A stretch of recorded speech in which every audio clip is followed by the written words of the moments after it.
Assalamualaikum warahmatullahi wabarakatuh. Alhamdulillahirabbil alamin. Hamdan na'imin. Hamdan yuwafi ni'amahu wa yukafi. Asyhadu an la ilaha illallah wahdahu la syarika lah. Wa asyhadu anna Muhammadan abduhu wa rasuluhu la nabiyya. Allahumma salli wa sallim wa barik ala nabiyyina Muhammadin wa ala alihi wa ashabihi ajma'in. Saudara sekalian yang dirahmati Allah Subhanahu wa taala. Alhamdulillah pada pagi hari ini Allah masih memberikan kita kenikmatan yang berupa kesehatan, kesempatan sebagai wujud rasa syukur kita atas nikmat-nikmat yang telah Allah berikan kepada kita. Mari kita bersama-sama lisan kita mengucap alhamdulillah. Salawat dan salam kita aturkan kepada Nabi Muhammad Rasulullah Sallallahu Alaihi Wasallam, kepada keluarganya, sahabat-sahabatnya, tabi'in, sampai kepada kita semua yang insya Allah senantiasa menjalankan sunnah-sunnah. Teman-teman jamaah Harinah, kajian rutin Nasihatul Aisyah yang dirahmati Allah Subhanahu wa taala. Ini kajian yang ketiga, bicara tentang salah satu dari kajian ekonomi syariah. Pertama kita sudah bahas tentang BI online, BI online, yang arisan. Nah ini kita bicara tentang MLM. Sebenarnya memang saya dari awal memfokuskan dalam kajian-kajian yang saya sampaikan itu memang fokus berkaitan dengan muamalah money. Walaupun juga saya punya kajian tafsir juga, kajian fikih, banyak yang baik, saudara sekalian. Jadi saya akan mulai dari taujih dari Al-Quran. Ya, saya akan memulai dari ayat yang saya kira sudah pernah saya sampaikan di pertemuan yang lalu, surat An-Nisa ayat 29. Ya ayyuhalladzina amanu la ta'kulu amwalakum bainakum bil batili ila an takuna tijaratan antaradin.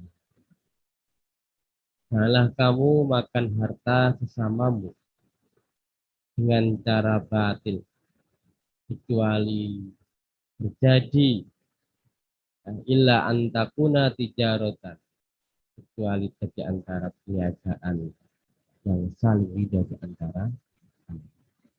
Ini dasar umum berkaitan dengan larangan Allah Subhanahu wa taala agar kita tidak memakan harta sama kita dengan cara-cara yang batil. Nanti saya sampaikan dengan cara yang batil itu seperti apa. Kemudian yang kedua, Al-Baqarah 275. Wa akhalallahu al-bai'a wa harrama riba. Allah menghalalkan jual beli dan mengharamkan riba. Ya, karena kenapa kemudian kita bicara tentang baik di sini?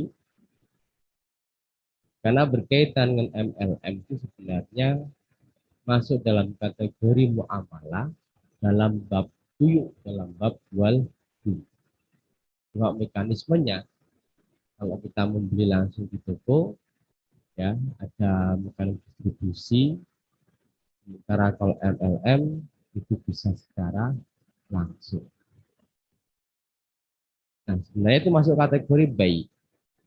Kemudian yang kedua, kaitannya dengan larangan Allah agar kita tidak boleh menzalimi orang lain dan juga tidak boleh menganiaya diri sendiri. La tadzlimuna wala.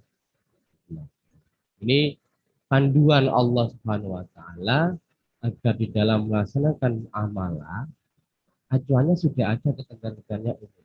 Prinsip-prinsip umumnya sudah ada. Tinggal bagaimana kemudian kita merumuskan larangan-larangan apa saja ya yang diatur juga di dalam syariat di dalam persoalan transaksi. Kemudian di dalam hadis ini kaitan dengan transaksi, ada satu riwayat al-muslimuna ala syurutihim. Orang Islam itu terikat dengan syarat-syarat, dengan ketentuan-ketentuan illa syartan harrama halalan, kecuali syarat itu Allah sudah mengharamkan kemudian menjadi halal, au akhallallah au akhalla harram, atau Allah sudah menghalalkan itu menjadi haram. Jadi di dalam transaksi itu kita seringkali membuat kesepakatan-kesepakatan. Ada ketentuan-ketentuan yang harus disepakati oleh para pihak. Nah, itu dibolehkan. Kecuali syarat itu, ketentuan itu yang Allah sudah haramkan, lalu kemudian menjadi halal, atau yang Allah sudah halalkan itu menjadi haram. Kalau contoh misalnya, praktek riba, ya, utang piutang, sekalipun para pihaknya itu bersepakat bahwa setiap pinjaman itu akan dikembalikan sekian persen dari harta pokok, sekalipun membuat 1000 kesepakatan, 1000 persyaratan, tetap hukumnya haram, tidak bisa berubah menjadi halal. Kenapa? Karena itu termasuk riba. Nah, ini maksudnya seperti itu. Ya, jadi kita boleh membuat satu kesepakatan kecuali kesepakatan itu yang Allah sudah haramkan kemudian bisa menjadi hal, tidak bisa. Nah, contohnya tadi dalam pinjam meminjam, utang piutang, ya, di mana pihak peminjam atau orang yang meminjamkan itu mensyaratkan kepada peminjam agar mengembalikan sekian persen dari pokok setiap bulan. Kesepakatan yang demikian itu dilarang dalam agama. Itu dilarang di dalam agama. Sekalipun bersifat antarodin. Jadi antarodin itu dalam hal yang dibolehkan, bukan dalam hal yang dilarang dalam agama. Tapi ini saling ridho, Pak. Sekalipun saling ridho, tapi kalau Allah Subhanahu wa taala mengharamkan, maka tidaklah kemudian kesepakatan itu berubah menjadi haram. Saya seringkali menyontohkan secara ekstrim. Orang yang datang di tempat pelacuran itu apakah ada saling terpaksa? Semuanya saling ridho antara satu dan yang lain. Tapi apakah itu berubah menjadi halal? Tetap hukumnya adalah haram. Sekalipun mereka membuat kesepakatan, sekalipun di antara mereka saling ridho, kalau Allah sudah mengharamkan, maka tetap menjadi haram hukum. Walaupun 100.000 kesepakatan dan syarat. Ini pandangan di dalam hadis kaitan dengan transaksi atau syarat-syarat tentang ketentuan. Kemudian saudara sekalian, kita bicara tentang harta itu hal yang sangat prinsip di dalam Islam. Ya. Perkara harta, mengembangkan harta itu satu hal yang bersifat fitriah, ya, fitrah bagi manusia. Harta itu bagaimana bisa berkembang. Cuma berkembang seperti apa, bagaimana caranya, itulah Islam mengatur. Tidak boleh dalam mengembangkan harta, ya, tidak boleh dalam mengembangkan harta tanpa mengindahkan aturan-aturan Allah dan Rasul. Kenapa? Karena dalam bab harta itu ada apa namanya, hal-hal yang akan dimintai pertanggungjawaban oleh Allah Subhanahu wa taala. Wa an malihi aina iktisabihi wa fima anfaqau fi. Tentang harta, besok pada hari akhir itu akan dimintai pertanggungjawaban oleh Allah Subhanahu wa taala. Apa yang diminta pertanggungjawaban Allah? Bagaimana cara mendapatkan harta? Ya, bagaimana cara kita mengembangkan harta, bagaimana kita mendapatkan harta. Itu akan dimintai pertanggungjawaban oleh Allah Subhanahu wa taala. Maka dalam konteks kita bermuamalah itu, apapun bentuk muamalahnya, apakah dengan baik, jual beli biasa, teman-teman berdagang di pasar, atau jual beli dengan cara online, apapun bentuk muamalahnya, termasuk MLM, cara mengembangkan harta itu akan diminta pertanggungjawaban tentang bagaimana cara mendapatkan keuntungan, bagaimana cara mendapatkan laba, itu ada pertanggungjawaban di hadapan Allah Subhanahu wa taala.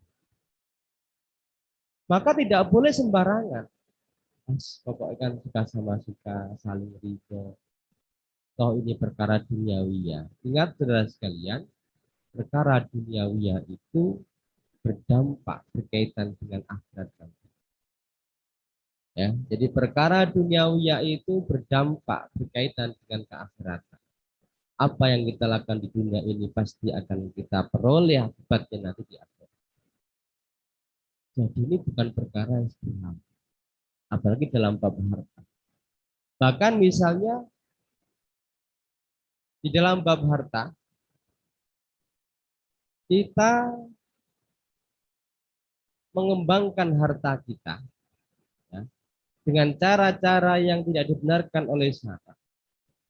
Lalu kemudian bagaimana mungkin doa kita itu akan diijabah oleh Allah Subhanahu wa taala sementara kita memasukkan sesuatu yang haram di mulut kita. Ini perkara yang sangat prinsip di dalam Islam. Maka dalam hal mengembangkan harta dengan cara apapun, termasuk dengan cara bisnis MLM, itu harus dilihat dulu bagaimana sistemnya, bagaimana mekanismenya. Apakah di dalam mekanisme MLM itu ada unsur-unsur menganiaya orang lain. Padahal Allah mengatakan la tadlimuna wa la tudlamun. Tidak boleh menzalimi orang lain dan juga tidak boleh menzalimi diri sendiri. Itu larangan tegas dari Allah Subhanahu wa taala. Kenapa saudara sekalian di dalam perkara harta ini, tentu tidak hanya harta, kita harus tunduk dan patuh terhadap perintah Allah.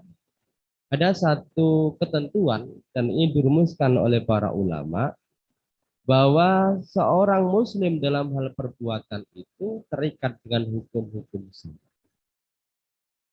Ya. Jadi ketika kita menyatakan diri sebagai seorang muslim, maka seluruh aktivitas kita termasuk dalam bermuamalah itu terikat dengan hukum-hukum syariat.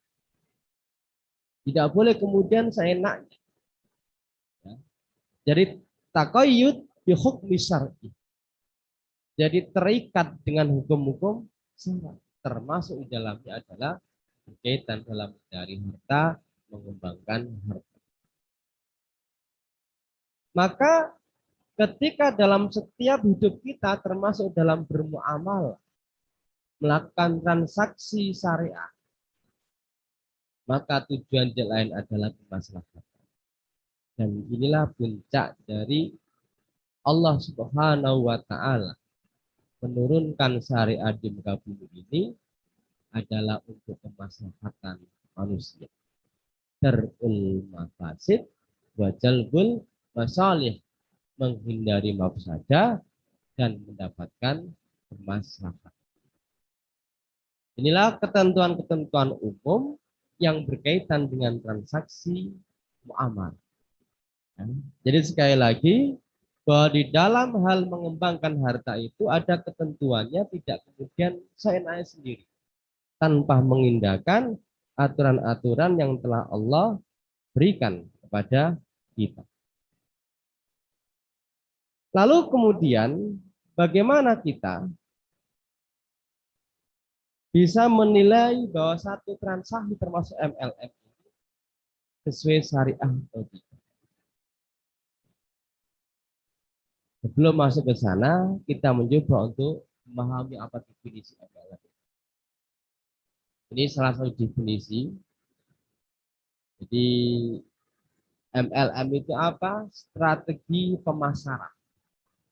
Ya, karena ada pemasaran yang lewat ya biasa konvensional itu beli barang di toko, ya proses distribusinya menjadi sangat mahal. Ada satu perusahaan karena harus ketemu dulu dan lain sebagainya. Kalau MLM itu pemasaran yang membuat tenaga penjual tidak hanya mendapatkan keuntungan dari penjualan, tetapi juga mendapatkan keuntungan dari penjual lain yang direkrut. Jadi definisi ini memberikan dua hal berkaitan dengan apa yang di dalam praktek MLM itu disebut member.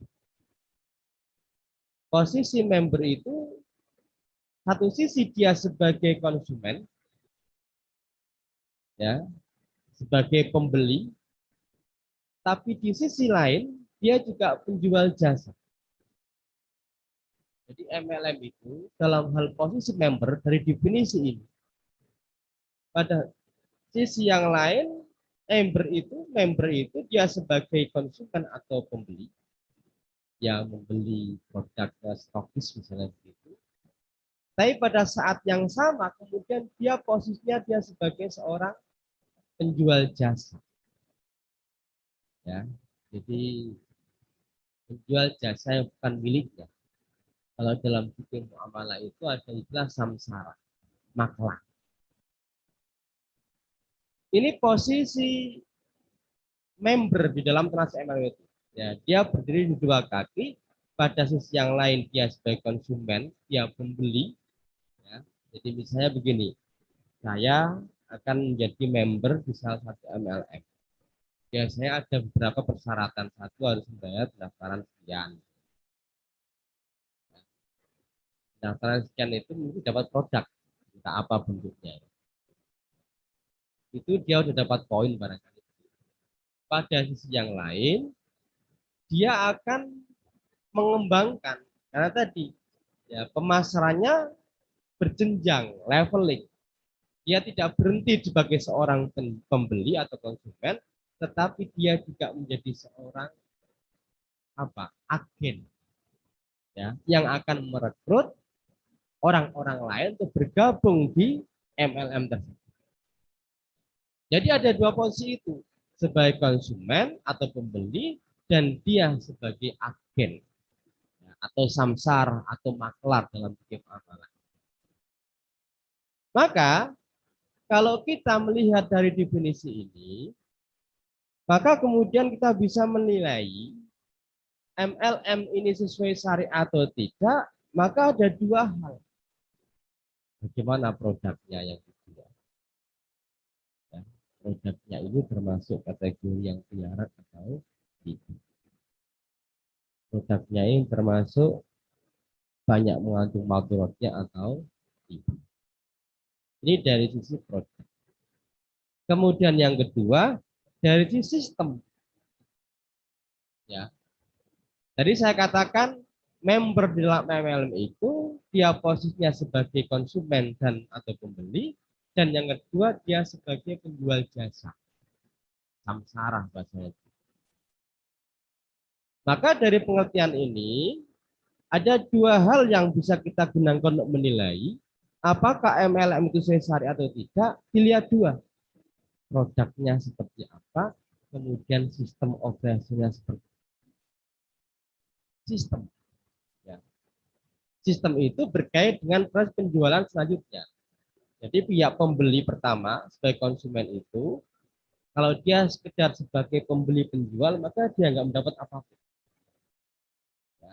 Dia tidak mendapat apapun, paling dia hanya mendapatkan manfaat dari dia membeli barang itu. Padahal umumnya di dalam sistem marketing itu ada yang namanya komisi, ada yang namanya bonus. Itulah yang dilakukan posisi dia sebagai seorang maklar. sebagai samsara tadi, sebagai penjual jasa. Nah, disinilah problem ya, menilai MLM itu sukses apa tidak itu di sistemnya. Oke lah kalau dari si objek barangnya itu barang yang salah, clear. Tapi bagaimana mekanisme sistemnya? Apakah di dalamnya ada unsur-unsur yang menyebabkan transaksi dilarang atau tidak? Ada sistem MLM itu ya, orang menyebut sebagai piramida atau ponzi. Orang yang pertama upline itu, jadi misalnya dia menjadi anggota pertama di satu MLM itu, posisi dia sebagai seorang konsumen pembeli. Lalu kemudian dia punya downline, ya, dan memang bermacam-macam sistem ini ya. Ada yang cukup binaris saja, dia punya dua downline, downline-nya punya dua lagi downline, ya. Ada yang mekanisme macam-macam sistemnya. Nah, ada MLM yang mekanismenya itu posisi upline yang pertama itu dia mendapatkan aliran dana yang tidak ada habis-habisnya, padahal dia tidak melakukan apapun pekerjaan. Jadi rekoso itu downline-nya menjual peringatan macam-macam yang upline-nya itu ongkang-ongkang yang merajut. Nah, ini disebut passive income. Ya. Menzalimi orang lain, mengambil harta dengan cara yang dolim itu seperti itu.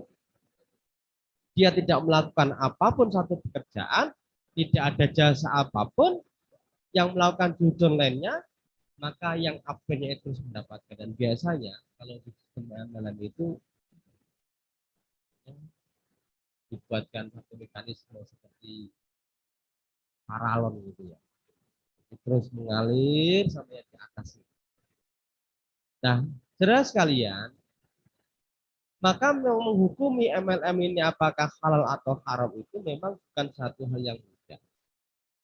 Kalau kemudian dilihat dari si objeknya itu adalah objek yang halal, clear. Satu persoalan selesai. Bagaimana sistemnya? Inilah problemnya. Saya itu punya teman. Jelas sekalian, punya teman itu sudah berganti hampir 25 ml. Tahu saya ini memang luar biasa teman saya. Saya tanya, kok bisa berbeda ganti kenapa? Bukannya dengan Anda itu mengganti MLM, itu Anda mewariskan dosa jariah. Berarti mesti ada persoalan itu. Padahal ketika dia mengajar di MLM yang pertama itu, ya pasti ada yang mengikutinya. Lah padahal sudah ada mengikutinya. Terus ono sing pengikutnya, tiba-tiba dia itu pindah. Hampir 25 LS. Jawabannya apa? Bonusnya kurang cepat dan kurang aktif. Kan sebenarnya itu fokusnya itu ya. MLM itu kan bagaimana orang itu diiming-imingi sesuatu yang apa? Ya bisa mendapatkan dengan cara besar, ya dengan apa hal yang besar tanpa melakukan pekerjaan yang berkeringat yang macam-macam. Hampir setiap berubah itu jawabannya sama itu. Sistemnya tidak terlalu cepat untuk bisa mendapatkan bonus atau bonus. Jadi berarti ada persoalan sebenarnya ya, di dalam mekanisme dan sistemnya yang kemudian orang itu berpindah. Nah ini apa namanya yang jadi persoalan di dalam MLM itu kalau dari sisi barangnya sudah clear maka dilihat sistem.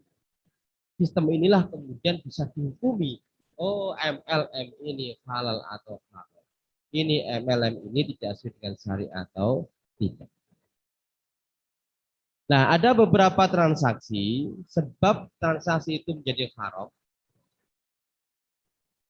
Yang pertama karena zatnya. Jadi sekali lagi MLM ini termasuk dalam kategori muamalah, maka kembalikan kepada hukum muamalah. Dua kali pertemuan sering saya sampaikan, hukum dasar muamalah itu adalah boleh kecuali ada dalil yang berlaku. Nah, Untuk mengetahui, menganalisa MLM itu syariah atau tidak, lihat sistemnya seperti apa. Kalau dari si barangnya yang dijual adalah sesuatu yang haram, jelas MLM itu adalah MLM yang ya. Kalau MLM ini barang produk yang dijual ini sesuatu yang halal, halal dari si barangnya. Tapi lihat yang tengah, adakah unsur yang menyebabkan di dalam mendapatkan bonus komisi, ada unsur-unsur ininya. Ada unsur tadlis, ada unsur gorornya, ada unsur zulumnya, ada unsur maisir, ada unsur ribanya. Jadi kalau dari si barang tadi clear, halal hukumnya, tetapi dalam rangka untuk mendapatkan keuntungan yang banyak, ternyata ada unsur-unsur yang menyebabkan transaksi itu jadi haram. Tadlis itu penipuan. Biasanya penipuan itu hanya satu pihak yang paham. Nah, misalnya ada mekanisme di MLM itu di mana pihak pemiliknya itu yang paham dan itu disembunyikan, ya kan? Tidak disampaikan kepada anggotanya. Nanti ada unsur penipuan di dalamnya. Yang kedua ada unsur goror. Goror itu ketidakjelasan. Ya, ada ketidakjelasan baik dari sisi mekanisme pembayaran komisi maupun bonusnya. Tidak jelas.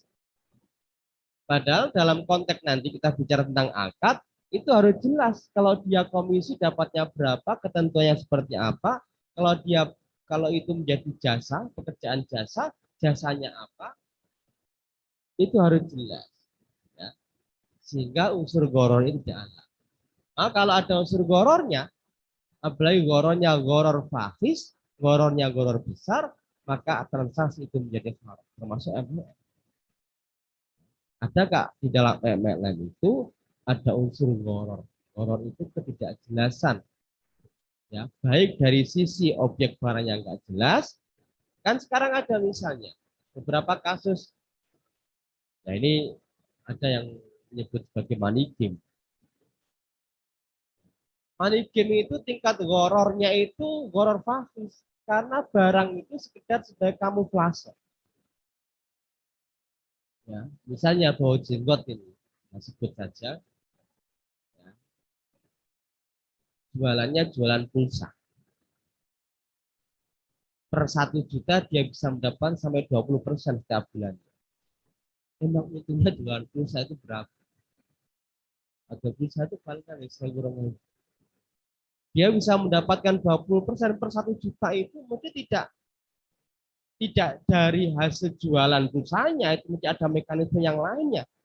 Dan betul itu adalah money game.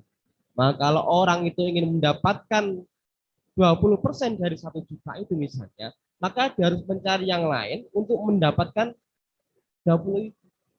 Jadi sebenarnya uang-uang yang ada di bawahnya itu.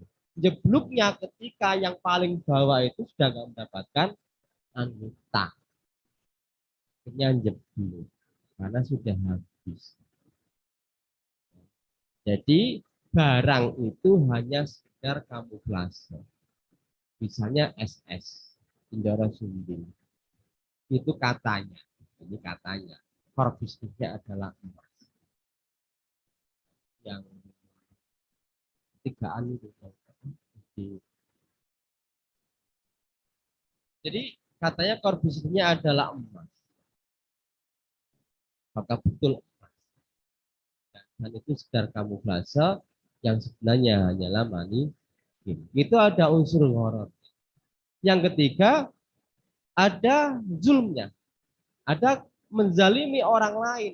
Tadi saya katakan, ya, ada pasif income, pendapatan yang pasif tanpa melakukan satu apapun, padahal dia satu kesatuan dalam sistem, justru dia lebih banyak mendapatkan daripada orang yang bekerja keras. Ada unsur kezalimannya. Ya, downline-nya dia mencari ke sana, menjual barang dan macam-macamnya, sementara upline-nya ongkang-ongkang tanpa melakukan apapun, maka uang mengalir terus. Ada unsur kezaliman. Ada unsur mesinnya, ada nggak judi? Ada unsur ribanya. Ini unsur-unsur yang bisa menyebabkan MLM itu walaupun secara objek barang yang dijual itu halal, tetapi kalau sistemnya itu ada unsur-unsur yang mengharam, maka haram juga. Ya. Padahal jenis orang itu ikut MLM itu bukan karena objeknya, ya, karena sistemnya. Ya, ada MLM umroh misalnya. Untuk masuk pertama bayar 2 juta, tapi dia harus mencari 10 orang untuk bayar 2 juta. Itu dihitungan sama, kira-kira 30 juta. Maka 30 juta itu dia berangkat itu sebenarnya dari anggota-anggota di bawahnya. Ini juga sama money game sebenarnya. Tidak ada satu yang menjadi objek di dalam transaksi. Ya. Jadi ini hal-hal yang menyebabkan transaksi. Kemudian yang ketiga tidak sah akadnya. Ya, kalau itu jual beli, MLM itu jual beli ada objeknya, maka jelas harus ada barangnya, ada penjual pembelinya, ada waktu kapan penyerahan barang. Kalau akadnya itu ijaroh sewa, harus jelas siapa yang menyewakan. Ya, kemudian kan sewa itu ada dua, ada ijarotul amal, perbuatan berarti jasa. Kalau MLM ini berarti jasa. Yang kedua ada ijar ayat, sewa barang berarti sewa. Jadi tidak terpenuhnya syarat dan rukunnya. Terjadinya ta'aluk. Ta'aluk itu kalau kita sebut inah, itu bisa gini inah. Sebenarnya orang itu nggak butuh barang. Cuma ya dia hanya butuh uang 10 juta, maka barang ini digunakan untuk hilah rekayasa. Misalnya satu contoh. A, dia membeli, dia butuh uang 10 juta. Datang kepada bulan. Saya nggak punya uang cash. Saya punya sepeda motor. Maka sepeda motor ini apa namanya diserahkan, ya, dia jual ya dengan cara kredit, lalu kemudian motor itu dijual kembali dengan cara karena sebenarnya orang ini nggak butuh sepeda motor, tapi butuhnya adalah uang cash. Itu namanya ini. Sepeda motor hanya sebagai villa atau rekayasa saja untuk menjadi namanya riba. Padahal tetap terjadi riba. Karena ketika dia menjual kembali motor kepada pemilik motor, dia mendapatkan uang cash 10 juta. Tapi ketika dia bayar kepada pemilik motor dengan cara cicil, maka dia bayarnya 12 juta. Jadi sebenarnya hanya dua mekanisme A dan B. Itu yang namanya inah. Kemudian terjadi satu transaksi dalam dua transaksi. Sepoteni fi sepoten wahidah atau bayateni fi bayatin wahidah. Misalnya begini, tak utangi ya, misalnya saya menyampaikan kepada seorang yang hutang, tak utangi 10 juta, tapi motor itu boleh nanti. Itu namanya dua transaksi dalam satu. Saya ngutangi sebulan, tapi saya menyampaikan, tapi HP itu boleh nanti. Bisa jadi jualnya lebih murah. Sementara dia harus membayar hutang, plus mungkin ada bunga. Inilah saudara sekalian, sebab transaksi itu menjadi haram, itu karena tiga sebab ini. Karena zatnya, karena ada unsur yang lainnya, dan tidak sah akad. Maka kita kembalikan lagi kepada MLM. Kalau MLM itu dari sisi objek barang yang diperjualbelikan itu halal, maka dilihat bagaimana adakah unsur-unsur lainnya yang menyebabkan transaksi itu haram. Ini biasanya di sistemnya, di mekanisme. Kemudian bagaimana dengan akad-akad? Ini apa namanya? Analisanya berkaitan. Nah, ada fatwa DSN MUI itu punya fatwa namanya PLBS. Fatwa nomor 75. Nanti dicek tadi. Fatwa tentang penjualan langsung berjenjang syariah. Ini tentang fatwa tentang apa namanya MLM. Ketentuan tentang fatwa MUI MLM yang sesuai dengan syariah itu satu adanya objek transaksi real yang diperjualbelikan berupa barang atau produk jasa. Real ada barangnya. Bisa berupa obat herbal, biasanya obat herbal MLM. Atau kecantikan, atau apapun lah. Jelas ada objek real, yang objek real itu yang kedua, sesuatu yang dibolehkan oleh syariah. Bukan sesuatu yang diharamkan. Karena tadi saya katakan, sebenarnya di dalam MLM itu adalah transaksi yang masuk dalam kategori buy, jual beli. Termasuk dalam kategori buy, jual beli. Karena jual beli syaratnya jadi rukun adalah apa? Harus ada barang yang real. Ada barangnya, apapun bentuk barangnya. Atau ada jasa, kalau dalam bentuk jasa. Yang kedua, barang atau produk jasa itu diperdagangkan bukan sesuatu yang diharamkan, memang halal. Kemudian yang ketiga, komisi yang diberikan oleh perusahaan. Jadi sebenarnya kan apa upline atau downline itu sebenarnya mereka bekerja kepada satu perusahaan, ya, kepada perusahaan. Dia bekerja itu, maka dengan bekerja itu dia mendapatkan komisi yang besarannya itu berdasarkan pada prestasi kerja nyata yang terkait langsung dengan volume atau nilai hasil penjualan barang atau jasa. Itu harus jelas. Oh, si fulan ini karena dia berprestasi di dalam hal mengembangkan bisnis ini, dalam menjual ini, maka ia mendapat komisi sekian per misalnya. Itu harus jelas. Atau dia mendapatkan bonus pada anggota mitra usaha misalnya, stokis dan sebagainya itu, ya itu harus jelas karena dia punya kemampuan untuk menjual barang sesuai dengan target sekian sekian sekian, maka dia dapat bonus. Harus jelas real bonusnya apa. Jadi ada komisi, ada bonus. Kemudian yang selanjutnya kaitannya dengan ketentuan-ketentuan fatwa di dalam MUI ini, tidak boleh ada komisi atau bonus secara pasif yang diperoleh secara reguler tanpa melakukan pembinaan dan atau penjualan barang atau jasa. Tidak boleh ada pasif income.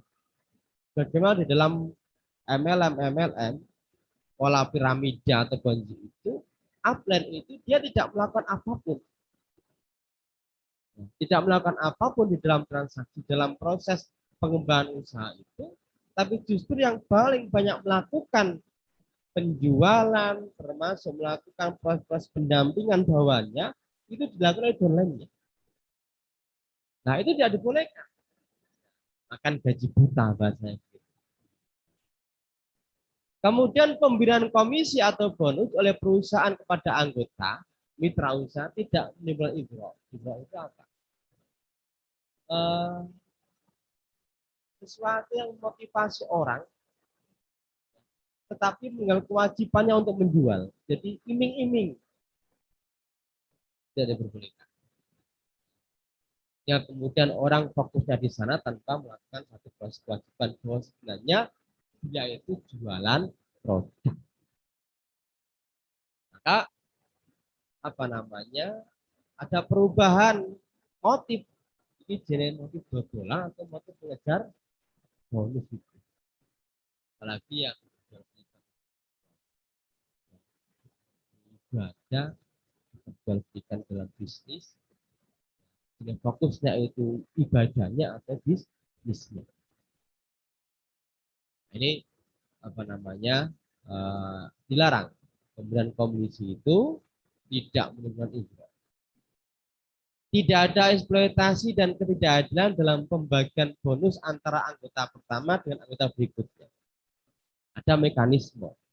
Ini disepakati antara mitra dengan perusahaan.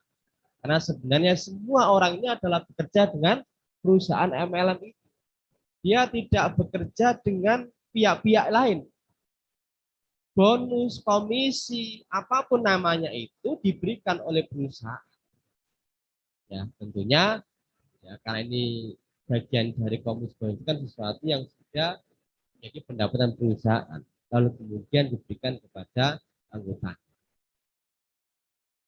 Jadi tidak boleh ada ketidakadilan atau eksploitasi. Ya, satunya bekerja keras, penjualan barangnya banyak, targetnya banyak, ya, tetapi dalam hal komisi atau plus sedikit. Saya apa namanya 3 hari yang lalu atau berapa ya, kita marketing apa jualan teflon, ya, datang ke minta waktu untuk ketemu ibu-ibu. Ya, kebetulan saya ketua RT, ya, jualan teflon itu jawaban. Sampian itu setiap kali penjualan dapat bonus berapa? Itu tergantung atasannya. Ya, gimana sih tergantung atasannya? Jadi nggak tahu bagaimana mekanisme dia dapat bonus dan komisi. Itu tergantung atasannya, berarti upline. Saya bilang sampai itu didolimi mas, sampai saya belum melakukan ini. Orang Jawa Barat. Ya, bilang telepon. Jadi dia nggak tahu dapat bonus berapa. Padahal saya tanya, dia di Wonosobo itu kira-kira sudah 1 bulanan.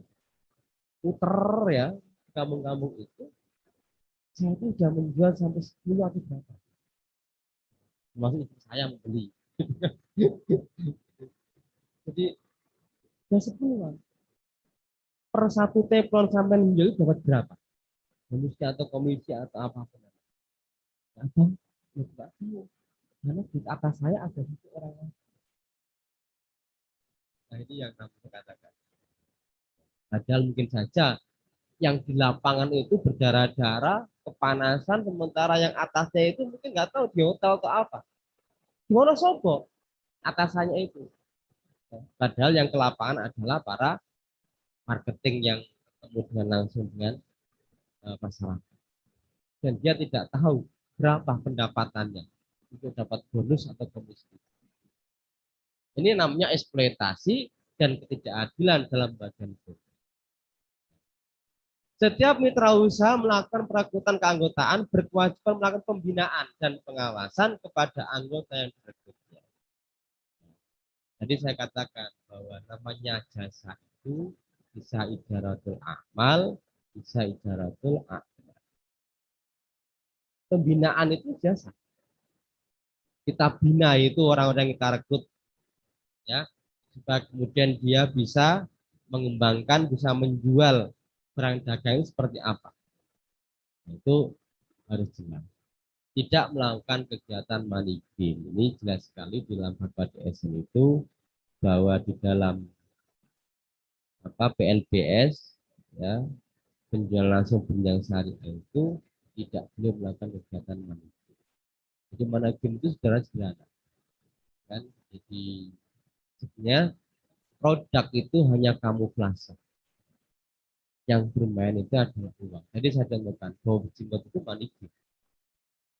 Dia bisa memberikan 20% per 1 juta itu setiap bulannya itu sebenarnya dari uang-uang orang yang direbut belakangan. Begitu yang belakangan tidak bisa ngetuk lain, maka jebutlah kenapa? Karena yang 20% tidak bisa di. Maka yang terakhir yang saya sampaikan bahwa mekanisme di dalam MLM itu kalau kita lihat dalam kajian dia muamalah itu sebenarnya menggunakan 3 akad. Ya. Yang pertama adalah akad baik, akad jual beli. Di awal sudah saya katakan, posisi member itu dia sebagai pembeli atau konsumen. Maka akadnya adalah akad baik jual beli. Karena jual beli, maka harus jelas objeknya apa. Jadi sudah saya katakan, kalau objeknya halal, clear, ya, dia sebagai pembeli. Di dalam transaksi jual beli itu bisa jadi harga pembeli kan dia sebagai anggota, ya anggota MLM, maka harganya disamakan harga produksi, ya, gitu kan, atau harganya lebih rendah, nggak apa-apa. Jadi boleh saja misalnya ada istilah di dalam muamalah itu murabahah. Murabahah itu jual beli menegaskan harga beli dan keuntungan. Ini olehku beli 50, tak jual 60. Berarti saya sampaikan harga beli saya berapa dan keuntungannya berapa. Ada yang namanya wadiah. Wadiah itu jual beli di mana pihak penjual, ya, dia menyampaikan kepada pembeli iki oleh tuku seket. Berhubung sing tuku anggota dhewe, kanca dhewe wis padha tuku seket. Itu boleh namanya wadiah. Ya, pakai dot, kalau pakai dal itu titipan. Atau misalnya saya belinya itu seket loh, karena sing tuku kanca dhewe, sedulur dhewe, wis tukunane 40. Itu namanya tauliyah. Jadi ada murabaha, ada wadi'ah, ada tauliyah. Kalau murabaha itu ada keuntungan, kalau wadi'ah itu tidak ada keuntungan, tidak ada kerugian, kalau tauliyah itu ada kerugian. Tukunnya seket dibal 40. Dan itu seperti itu. Ya. Karena itu dulur dhewe wis tukunane weh 40 wis rapopo. Itu boleh. Ya, dari si akad MLM itu sebenarnya adalah baik, ada proses jual belinya. Maka barangnya harus jelas, penjual pembelinya harus jelas, barangnya bisa diserahkan. Kalau barang nggak bisa diserahkan, tidak sepakat itu, karena ada rukunnya itu tidak terpenuhi. Kemudian yang kedua, MLM itu tadi saya katakan member itu posisinya dia juga sebagai pembeli konsumen, juga dia sebagai jasa. Ya. Dia menjual jasanya karena disitulah disebut dengan leveling gitu ya. Jadi dia tidak berhenti sekedar sebagai konsumen saja, tapi pada satu sisi dia juga bekerja menjadi seorang sales. Jadi sebenarnya MLM itu posisi orangnya itu bekerja sebagai marketingnya MLM itu. Dia sebagai sales. Sebagai sales dia berhak untuk mendapatkan jasa. Ya, orang dari kantoran itu akan jarang jasa. Gaji pokok itu berapa? Itu jasa. Kurang lebih sak mulu. Itu jasa. Nah, kalau saya sebagai sales, sebagai marketingnya, menjualkan, menawarkan barang pada pihak lain, saya berhak untuk mendapatkan upah. Berapa upah saya? Itu harus jelas. Karena saya sebagai jasa, penjual, saya itu menjual barang dagangan mulu, Mas MLM. Ya, obat ini, saya jualkan, saya tawar pada orang lain, maka saya berhak mendapatkan upah. Berapa upah saya? Clear nggak itu? Lalu yang kedua, kalau saya bisa menjualkan barangmu ini, sebulan ini sampai 20 box misalnya, saya dapat komisi berapa? Bonus berapa? Harus clear. Kalau itu nggak clear, itu berarti ada horor jalan. Ini dari sisi akad. Jadi dia sebenarnya bergerak sebagai seorang sales. Seorang penjual jasa yang barangnya tidak dimiliki, milik orang lain. Dia jual. Lalu kemudian dia berhak untuk mendapatkan jasa. Termasuk kalau saya bisa menjualkan sesuai target, berapa target satu bulan ini misalnya. Saya dapat bonus berapa, saya dapat bonus berapa. Kalau itu clear, berarti clear dari si mekanisme di dalam penentuan komisi dan bonus. Tapi kalau itu tidak clear, berarti masih ada unsur goror di dalam transaksi MLM. Yang ketiga, Sebenarnya di dalam akad MLM itu ada yang namanya jual. Jadi juala itu apa bedanya dengan ijarah? Kalau ijarah itu kan jasa, buatkan apa namanya? Saya tadi saya contohkan, seorang bekerja itu adalah akad ijarah, dibayar sekian, masuk orang masuk sekian bayar, harian atau mingguan atau bulanan. Kalau juala itu kayak akad sayembara, ya. Jadi juala itu kayak sembara, sayembara. Siapa yang bisa menyembuhkan putri raja, maka akan saya kasihkan uang. Itu namanya jualan. Jadi dia mendapatkan sesuatu itu kalau sesuatu yang dilakukan itu berhasil. Kalau nggak berhasil, ya tidak ada imbalan apapun. Jadi apa namanya? Nah dalam MLM itu apakah ada proses seperti itu? Jadi bonus atau komisi itu bisa diberikan jika ia berhasil untuk menjual barang sekian atau ia berhasil untuk merekrut orang untuk masuk ke sistem itu. Ya, kalau kemudian dia tidak berhasil untuk mendapatkan hal itu semua, ya dia nggak dapat apa-apa. Nah, ini di dalam mekanisme itu, ya dalam MLM itu kira-kira dalam pendekatan fikih muamalah ada 3 akad ini yang digunakan. Akadnya baik karena ada jual-belinya, ada akad ijarah karena di sana ada jasa, ya yang kemudian ada jualannya itu bisa akad komisinya itu. Jadi saya bisa berhasil mendapatkan penjualan dengan target sekian, maka saya dapat bonus dan komisi. Kalau 3 ini ada, berarti clear dalam muamalah. Ya. Jadi ini saja sudah sekalian, barangkali uh, gambaran umum ya untuk menilai satu transaksi MLM itu sesuai atau tidak. Tadi sudah sekatakan ketentuannya dan apakah sistemnya itu ada unsur-unsur yang menyebabkan ada kejadian atau tidak. Tentu tidak hanya barang, tetapi harus sistemnya. Kalau barang dan sistem ini bisa berjalan dengan baik, sesuai dengan ketentuannya, maka MLM itu sesuai dengan syariat. Bahkan kalau mengacu kepada fatwa DSN itu, MLM syariah itu salah satunya harus ada Dewan Syariah, DPS, Dewan Pengawas Syariah. Misalnya di Indonesia itu MLM yang sudah bersertifikat syariah itu salah satu yang sangat akad.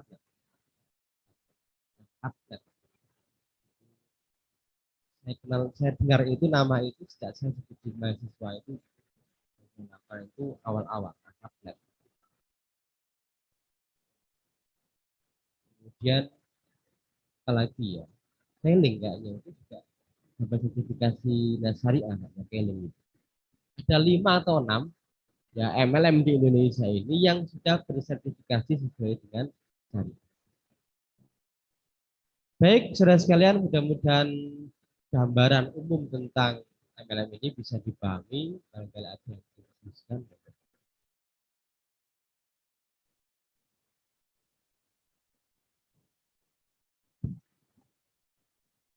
Jazakallah khairan pada Ustaz Maksud. Monggo rekan-rekan sekalian yang menyimak di ruang Zoom kali ini, apabila ada yang bertanya, dipersilahkan mengenai tentang materi kajian ekonomi syariah, yaitu tentang 11 MLM.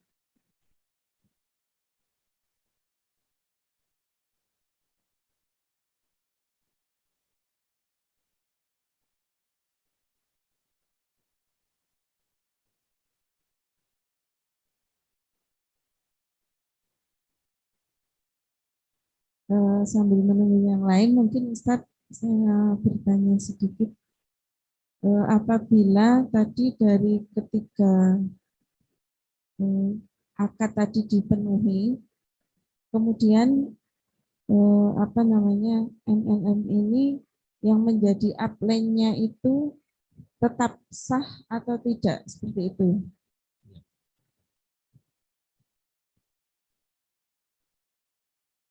Baik, kaitannya dengan akad. Ya. Jadi mekanisme di dalam MLM itu kan sebenarnya mekanisme transaksi perdagangan jual beli.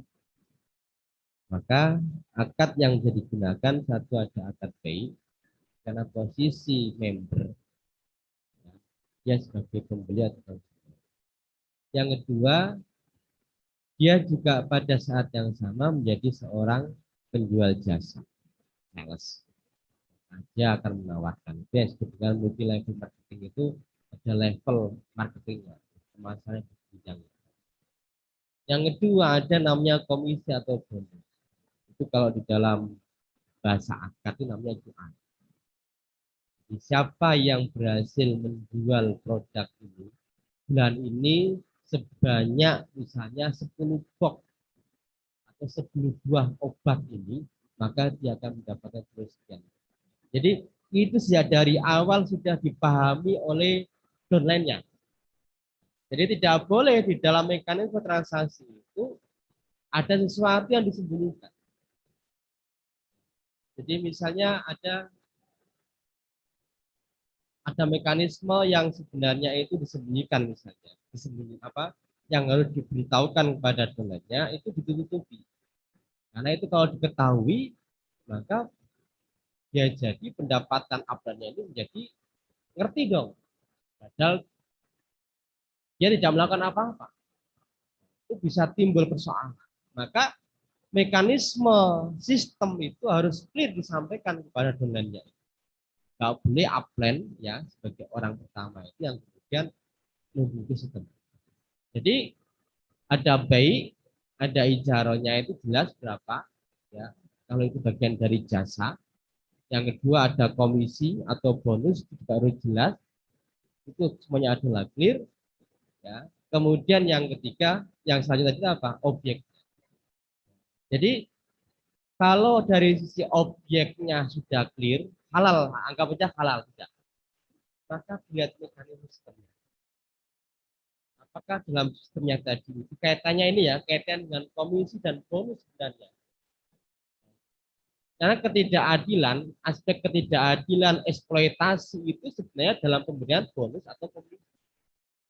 Orang tidak melakukan apapun dalam proses penjualan barang, tidak melakukan proses pembinaan, tapi dia mendapatkan aliran dana dari orang yang melakukan pembinaan itu. Bukan makan keringatnya orang lain, makan gaji buta. Itu yang dikatakan fatwa DSM tadi itu tidak boleh melakukan eksploitasi dan ketidakadilan dalam hal bonus. Itu harus clear, harus jelas. Nah, adakah MLM itu yang seperti itu? Alam bisawab. Saya tidak tahu karena saya praktisi. Saya bisa menganalisa dari sisi syariahnya, kira-kira bisa kita gunakan alat tadi. Ya. Lihat saja dua mekanismenya, objeknya dan sistem. Karena kembalikan kepada hukum dasar muamalah itu semuanya boleh.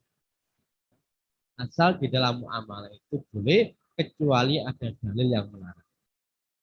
MLM itu termasuk dalamnya dalam muamalah, masuk dalam bab buyuk jual beli barang al-bai', masuk dalam kategori al-bai'. Maka untuk bisa memastikan ini halal atau haram transaksinya, lihat saja adakah sistemnya itu ya unsur eksploitasi, ada unsur kezalimannya, ada unsur gorornya, ketidakjelasan di dalam pemberian bonus, ketidakjelasan dalam pemberian komisi, dan lain sebagainya. Jadi ini harus clear, harus jelas dalam mekanisme itu. Kalau ini jelas, insya Allah ya, itu satu yang dibolehkan dalam itu, Mbak. Ustaz. Terima kasih. Monggo yang lain masih ada waktu yang ingin bertanya bisa melalui chat room atau raise hand, dipersilakan.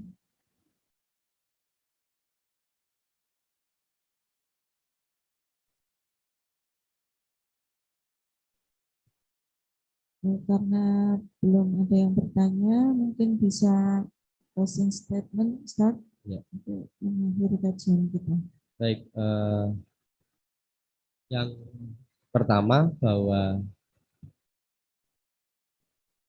aktivitas yang kita lakukan secara terus-menerus dalam ada bermuamalah itu wajib kita ilmu. Ya. Jadi kalau misalnya ibu-ibu, teman-teman NA yang melakukan aktivitas perdagangan misalnya, jadi seorang pedagang, maka pahami itu ilmu tentang perdagangan, khususnya aspek hukumnya.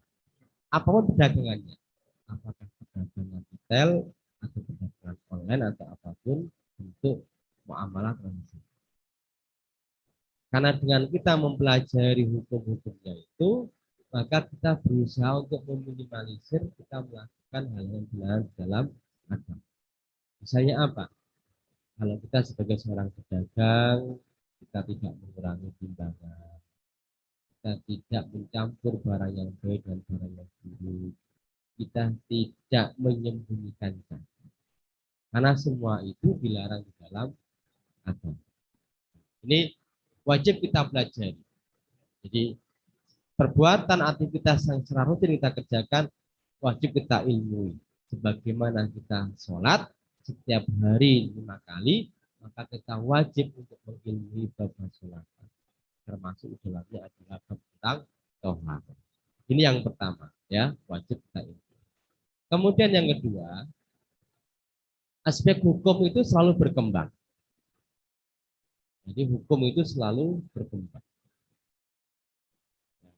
Sehingga sudah jadi MLM pada satu saat nanti, MLMA misalnya, karena unsur-unsur tentang hal yang menyebabkan haram itu terjadi, itu diharamkan. Tapi dalam perkembangan berikutnya, diperbaiki sistemnya sehingga ada unsur keadilannya, maka hukum itu bisa berubah. Dengan hukum, jadi ini case per case ini, kasus per kasus. Tidak bisa generalisir kaitan dengan MLM itu. Bahwa MLM semuanya adalah haram, enggak juga. Nyatanya ada beberapa MLM yang mendapatkan sertifikat syariah dari DSN, ya. Jadi ini apa namanya? Mudah-mudahan kajian ini bisa menambah wawasan kita dan jangan takut. Wah, berarti apa namanya? Boleh tidak ya? Ditambah galau. Jadi jangan galau. Justru ini kalau kemudian kita sudah melakukan dan itu salah, maka ketidaktahuan itu tidak menjadi dosa. Itu menjadi afuwun, itu pemberian Allah, maka terima. Terima pemberian Allah. Tapi ketika kita sudah memahami, sudah mengerti, oh ternyata ada yang terlarang. Karena di dalamnya ada unsur dolimat, ada eksploitasi. Maka saya bilang, maka mudah-mudahan ini menyelamatkan kita. Dan tambah galau, kemudian merasa belajar tambah ngerti. Ngerti tambah harus belajar, tapi kemudian justru itu yang bisa menjatuhkan kita ke dalam tugas. Saya kira itu mudah-mudahan ada manfaatnya. Jika ada hal-hal yang kurang, saya mohon maaf yang sebesar-besarnya. Nasrullah. Wassalamualaikum warahmatullahi wabarakatuh.